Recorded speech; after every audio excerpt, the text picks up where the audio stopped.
गुरुजीरू मुख्यमंत्री विकसित ओडिशार नुआ नायक विजन राज्यर विकास और लोकों काम मोहन चरण माझी ओडिशा विकास नूतन कर्णधार लोकों सरकार रे लोकों मुख्यमंत्री दिने पिलांक भविष्यत को गढ़ुले एबे तांको हातरे ओडिशार भविष्यत केउझर जिल्लार अनालोचित रायखला गाँव में 1972 जनवरी 6 रे तांको जन्म आज हेउछि शुभ जन्मदिन गरीब खटिकियांक भरोसा और विश्वास साजिथिबा मुख्यमंत्री को आज छुईछि 55 वर्ष अति साधारण पृष्ठभूमि मुख्यमंत्री चौकी पर्यंत यात्रा पछरे रहिछि तांकर दृढ़ इच्छा शक्ति और संघर्षर कहानी ग्रासरूट नेता लोकों नेता और साधारण खटिकियांक मुख्यमंत्री भावे से साउंटिछंती खूब प्रशंसा और भल पाइबा खूब कम समय रे तांको नेतृत्वाधीन सरकार सफलता भी किछि कम नुहे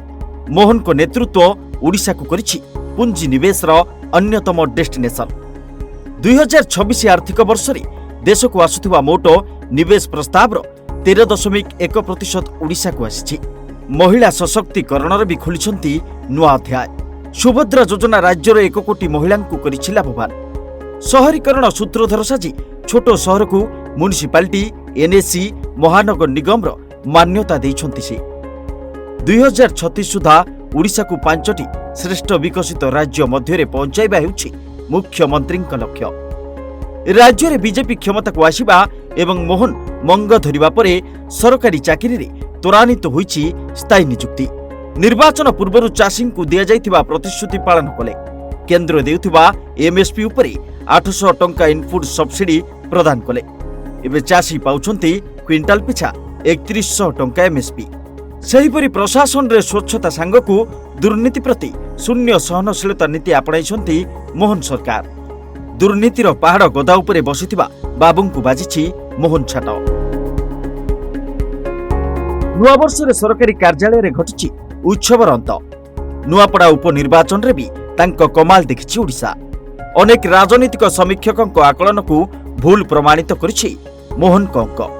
तृणमूल स्तर आरंभ होइतिला मुख्यमंत्री राजनीतिक जीवन प्रथमे 1997 निज ग्राम पंचायत सरपंच भावे होइतिले निर्वाचित पर से केउझर सदर विधानसभा आसन रु भाजपा टिकेट रे 2000 2004 2019 एवं 2024 रे विजय मुकुट पिंधिछंती 2019 रु 2024 मध्य से भाजपार मुख्य सचेतक भावे विधानसभा रे लोकंक समस्या को दृढ़ भावे उपस्थापन करी सृष्टि करिथिले निजर एक स्वतंत्र परिचय ना गर्व ना अहंकार लोकं को रास्ता रे भेटुछंती जन शुणानी रे गरीब आखिरु लुह पोछुछंती आज आम मुख्यमंत्री जन्मदिन अवसर रे ओडिशा भास्कर परिवार तरफ तांकु अनेक अनेक शुभेच्छा और अभिनंदन। रिपोर्ट ओडिशा भास्कर।